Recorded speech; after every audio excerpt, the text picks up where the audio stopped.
talking to Barrett, he just mentioned the excitement that this team is having in November, where all your goals are ahead of the UACC playoffs. Just what has been the atmosphere this week? It's been good. It's another opportunity to get better. We look at every week as an opportunity to get better, regardless if we have a game or not. I feel like last bye week we handled it very well, and we keeping the mindset for this bye week as well, the same mindset for this bye week as well. So. Talk about handling the bye week well. What are just maybe the keys to a successful bye week in your eyes?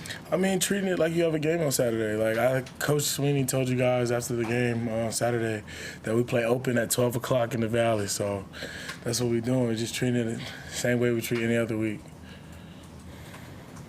Has it been a little bit weird having 2 bye weeks throughout this season, but also how helpful is it?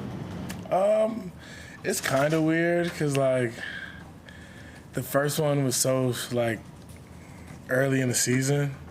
But, I mean, they're definitely helpful because we get to just get better. It's more opportunities for us to get better as a team and grow as a team.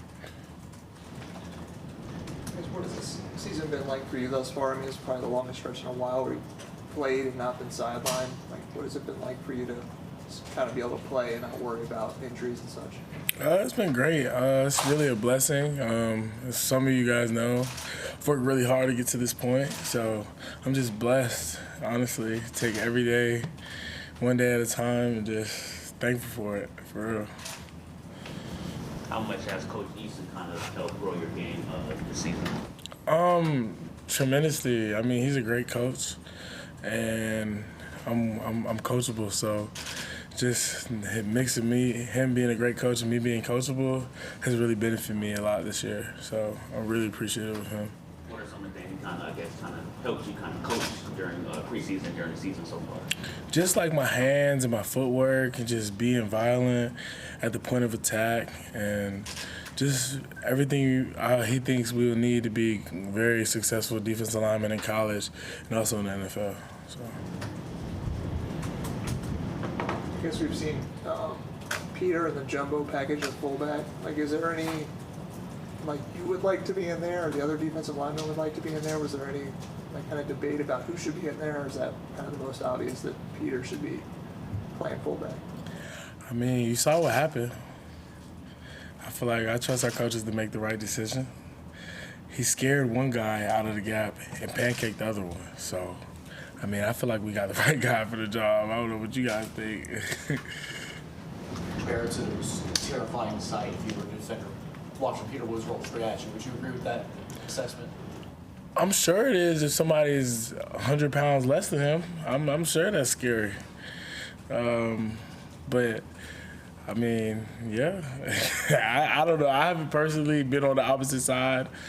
Well, he's on offense and I'm on defense, so I don't know how scary it would be firsthand, but I can see why people would get out of the way for sure. You talk a lot about his physicality and how strong he is and the way he moves, but he's also, from what I've heard, is very intelligent.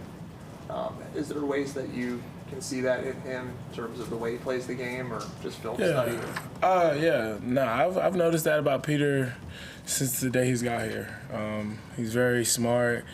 He is, because what a lot of people don't understand about football is there's a game within the game of football. It's not just a bunch of 300-pound guys banging heads and just being big and meatheads. It's a lot more than that, and I feel like he really takes the time to do the small things, and that makes him who he is. So, yeah.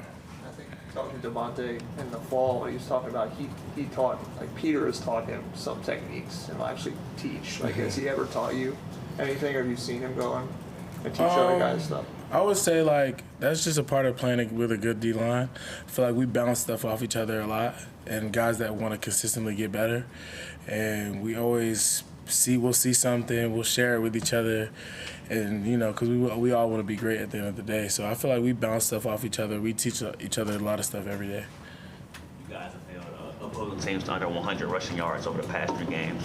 What has kind of contributed to that after you guys kind of gave up over 100 yards for the first 4 games of the season? I feel like it's just a mindset. Coach Sweeney challenged us as a whole entire defense, and I feel like these last couple of weeks we've answered the bell. But we're leaving a lot on the plate. That our goal is that we don't want to get any rushing yards. Like, we just want, that's not what we want to do. We don't want to give up anything. So we got to be more stingy in how we approach it, and that's what we've been doing. How much does, I guess, leveraging the ball kind of plays a factor into stopping the run for you guys? Oh, yeah, it's definitely because you want to stop the inside run. But if they can't run, we stop the inside run, they're going to try to run outside. So that's where leveraging the ball comes in. And all the guys on the back end who usually cover, leverage the ball and force it back to us, who our job is to stop the run. So it works hand in hand. And I guess just how the team's mentality been. I know last year you guys were 4-4 at this point. Now you guys are 6-1. I guess how's the team mentality kind of changed from last season to this season right at this point? I feel like now it's just we have more confidence. We're a very confident team, but the work hasn't changed. I feel like the work we've been putting in hasn't changed, but the result has changed, and now everybody is seeing it. But we've been working in the dark for a long time, so yeah, our work hasn't changed. Ask Derek, so on an off Saturday, what do you do? What do you do on an off Saturday? Watch games or? Yeah, watch football. We'll probably come in here and get a lift on Saturday, just to keep the body moving, get ready for Louisville. But nothing much, nothing too crazy. We still in football season. Anybody virtually for Tre? Anybody else in the room? Just one more Peter question. Barrett was telling us that, like, you know, Peter doesn't sing around you guys that much, but he might be in like the training room and all of a sudden he'll just bust out a few bars or something like that if he hears the song. Like, do you hear him sing a lot? Or? I ain't gonna expose Peter, man. He has a great voice. Sometimes he chooses to bless us with it, other times he doesn't. But I love to hear him sing, man. That's my guy. What he likes to do, what makes him happy, makes me happy. So, yeah. Anybody else? Thanks, Drew. Appreciate it. Thank you. See y'all.